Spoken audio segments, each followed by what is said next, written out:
नमस्कार दोस्तों, आपका हमारे चैनल में स्वागत है। तीसरा नवरात्र सच्चे मन से माँ चंद्रघंटा की पूजा करने से पूर्ण होती है सभी मनोकामनाएं। दोस्तों, माँ चंद्रघंटा भक्तों की भय, पीड़ा और दुखों को मिटाने वाली है। भक्तजनों के मनोरथ को पूर्ण करने वाली है। देवी के इस रूप की उत्पत्ति नवरात्र के तीसरे दिन होती है। यह रूप सभी प्रकार की अनूठी वस्तुओं को देने वाला तथा कई प्रकार की विचित्र दिव्य ध्वनियों को प्रसारित एवं नियंत्रित करने वाला होता है। इनकी कृपा से व्यक्ति की घ्राण शक्ति और दिव्य होती है। वह कई तरह की खुशबुओं को एक साथ आनंद लेने में सक्षम हो जाता है। माँ दैत्यों का वध करके देव धनुज मनुजों के हितों की रक्षा करने वाली है। जिनके घंटा में आधकारी चंद्रमा स्थित हो उन्हें चंद्र घंटा कहा जाता है, अर्थात जिनके माथे पर अर्धचंद्र शोभित हो रहा है, जिनकी कांति स्वर्ण रंग की है। ऐसी नवदुर्गा के इस दिव्य प्रतिमा को चंद्र घंटा के नाम से ख्याति प्राप्त हुई है। यह दैत्यों का संहार भयानक घंटे की नाद से करती है। यह माता 10 भुजाधारी है, जिनके दाहिने हाथ में ऊपर से पद्म, बाण, धनुष, माला आदि शोभित हो रहे हैं और जिनके बाएं हाथ में त्रिशूल, गदा, तलवार, कमंडल तथा युद्ध की मुद्रा शोभित हो रही है। माता सिंह में सवार होकर जगत के कल्याण हेतु दुष्ट दैत्यों को मारती है। माता का यह रूप शत्रुओं को मारने के लिए सदैव तत्पर रहता है। पूजा विधि। नवरात्र के तीसरे दिन चंद्रघंटा स्वरूप की विधि विधान से पूजा करने के बाद माँ को सिंदूर, अक्षत, गंध, धूप और पुष्प आदि अर्पित करें। माँ चंद्रघंटा को चमेली का पुष्प अति प्रिय है। माँ को पुष्प अर्पित करें। दुर्गा चालीसा का पाठ करें। माँ की आरती करें। तीसरे दिन की पूजा का खासा महत्व शास्त्रों में बताया गया है। इस दिन माँ के विग्रह का पूजन और आराधना की जाती है। तीसरे दिन भगवती की पूजा में दूध की प्रधानता होनी चाहिए और पूजन के बाद वह दूध ब्राह्मण को देना उचित माना जाता है। इस दिन सिंदूर लगाने का भी रिवाज है। माँ चंद्रघंटा का बीज मंत्र है ऐं श्रीं शक्त्यै नमः। महामंत्र है या देवी सर्वभूतेषु माँ चंद्रघंटा रूपेण संस्थिता नमस्तस्यै नमस्तस्यै नमस्तस्यै नमो नमः। देवी चंद्रघंटा को प्रसन्न करने के लिए श्रद्धालुओं को भूरे रंग के कपड़े पहनने चाहिए। क्या लगाएं प्रसाद। माँ को सफ़ेद चीज का भोग जैसे दूध या खीर का भोग लगाना चाहिए।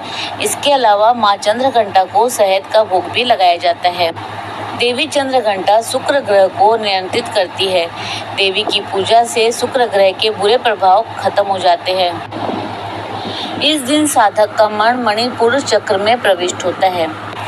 माँ चंद्रघंटा की कृपा से अलौकिक वस्तुओं के दर्शन होते हैं, दिव्य सुगंधियों का अनुभव होता है तथा विविध प्रकार की दिव्य ध्वनियाँ सुनाई देती है। ये क्षण साधक के लिए अत्यंत सावधान रहने के होते हैं।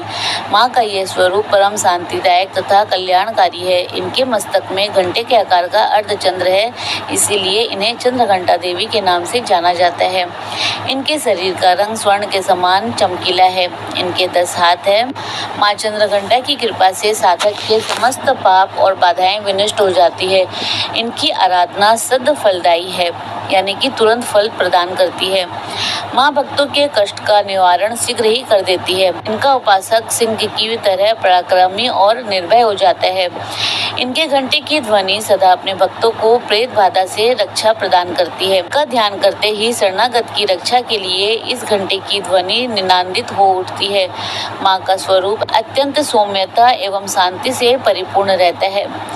इनकी आराधना से वीरता, निर्भयता के साथ ही सौम्यता एवं विनम्रता का विकास होकर मुख, नेत्र तथा संपूर्ण काया में कांति गुण की वृद्धि होती है। स्वर में दिव्य अलौकिक माधुर्य का समावेश हो जाता है। माँ चंद्रघंटा के भक्त और उपासक जहाँ भी जाते हैं, लोग उन्हें देखकर शांति तथा सुख का अनुभव करते हैं। माँ के आराधक के शरीर से दिव्य प्रकाश युक्त परमाणुओं का अदृश्य विकिरण होता रहता है। यह दिव्य क्रिया साधारण चक्षुओं से दिखाई नहीं देती, किंतु साधक और उनके संपर्क में आने वाले लोग इस बात का अनुभव भलीभांति करते रहते हैं। माता चंद्रघंटा की पावन कथा। देवताओं और असुरों के बीच लंबे समय तक युद्ध चला। असुरों का स्वामी महिषासुर था और देवताओं के इंद्र महिषासुर ने देवताओं पर विजय प्राप्त कर इंद्र का सिंहासन हासिल कर लिया और स्वर्गलोक पर राज्य करने लगा। इसे देखकर सभी देवतागण परेशान हो गए और इस समस्या से निकलने का उपाय जानने के लिए त्रिदेव ब्रह्मा, विष्णु और महेश के पास गए। देवताओं ने बताया कि महिषासुर ने इंद्र, चंद्र, सूर्य, वायु तथा अन्य देवताओं के सभी अधिकार छीन लिए हैं और उन्हें बंधक बनाकर स्वयं स्वर्गलोक का राजा बन गया है। देवताओं ने बताया कि महिषासुर के अत्याचार के कारण अब देवता पृथ्वी पर विचरण कर रहे हैं और स्वर्ग में उनके लिए कोई स्थान नहीं बचा। यह सुनकर ब्रह्मा, विष्णु और भगवान शंकर को अत्यधिक क्रोध आया। क्रोध के कारण तीनों के मुख से ऊर्जा उत्पन्न हुई। देवगणों के शरीर से निकली ऊर्जा भी उस ऊर्जा में जाकर मिल गई। यह 10 दिशाओं में व्याप्त होने लगी। तभी वहां एक देवी का अवतरण हुआ। भगवान शंकर ने देवी को त्रिशूल, भगवान विष्णु ने चक्र प्रदान किया। इस प्रकार अन्य देवी देवताओं ने भी माता के हाथ में अस्त्र शस्त्र सजा दिए। इंद्र ने भी वज्र और ऐरावत हाथी से उतरकर एक घंटा दिया। सूर्य ने अपना तेज और तलवार दिया। सवारी के लिए सिंह दिया। देवी अब महिषासुर से युद्ध करने के लिए पूरी तरह से तैयार थी। उनका विशालकाय रूप देखकर महिषासुर यह समझ गया कि अब उसका काल आ गया है। महिषासुर ने अपनी सेना को देवी पर हमला करने के लिए कहा। अन्य दैत्य और दानवों के दल भी युद्ध में कूद पड़े। देवी ने एक झटके में ही दानवों का संहार कर दिया। इस युद्ध में महिषासुर तो मारा ही गया, साथ में अन्य बड़े दानव तथा राक्षसों का संहार भी माँ ने कर दिया। इस तरह माँ ने सभी देवताओं को असुरों से अभय दान दिलाया। माँ का उपासना मंत्र एवं विधि। या देवी सर्वभूतेषु माँ चंद्रघंटा रूपेण संस्थिता नमस्तस्यै नमस्तस्यै नमस्तस्यै नमो नमः। इसका अर्थ है, हे माँ सर्वत्र विराजमान और चंद्रघंटा के रूप में प्रसिद्ध अम्बे, आपको मेरा बार बार प्रणाम है। हे माँ मुझे सब पापों से मुक्ति प्रदान करें। हमें चाहिए कि अपने मन, वचन, कर्म और काया को विहित विधि विधान के अनुसार पूर्णतः परिशुद्ध एवं पवित्र करके माँ चंद्रघंटा के शरणागत होकर उनकी उपासना और आराधना में तत्पर हो। उनकी उपासना से हम समस्त सांसारिक कष्टों से विमुक्त होकर सहज ही परम पद के अधिकारी बन जाते हैं। हमें निरंतर उनके पवित्र विग्रह को ध्यान में रखते हुए साधना की ओर अग्रसर होने का प्रयत्न करना चाहिए। उनका ध्यान हमारे इहलोक और परलोक दोनों के लिए परम कल्याणकारी और सद्गति देने वाला है। प्रत्येक सर्वसाधारण के लिए आराधना योग्य श्लोक सरल और स्पष्ट है। माँ जगदम्बे की भक्ति पाने के लिए इसे कंठस्थ कर नवरात्रि में तीसरे दिन इसका जाप जरूर करें। इस दिन सांवले रंग की ऐसी विवाहित महिला जिसके चेहरे पर तेज हो, उसको बुलाकर उनका पूजन करें।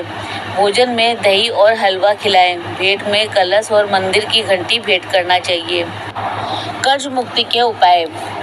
कर्ज से मुक्ति के लिए क्या करें उपाय। संपूर्ण प्रयासों के बाद भी ऋण से पीछा यदि नहीं छूट रहा हो तो 108 गुलाब के पुष्प ओम ऐं ह्रीं श्रीं चम फट स्वाहा मंत्र बोलते हुए भगवती चंद्रघंटा के श्री चरणों में अर्पित करें। 1.25 किलो साबुत मसूर लाल कपड़े में बांधकर अपने सामने रख दें। घी का दीपक जलाकर ओम ऐं ह्रीं श्रीं चंद्रघंटे हुम फट स्वाहा मंत्र एक बार फिर सुने। ओम ऐं ह्रीं श्रीं चंद्रघंटे हुम फट स्वाहा। इस मंत्र का जाप 108 बार करें। इसके बाद मसूर को अपने ऊपर से 7 बार उसार कर सफाई कर्मचारी को दान में दे दे। कर्जों से छुटकारा मिल जाएगा। दोस्तों इसी प्रकार और भी रोचक जानकारी के लिए आप हमारा चैनल लाइक, शेयर व सब्सक्राइब करें। हमारे चैनल में विजिट करने के लिए धन्यवाद।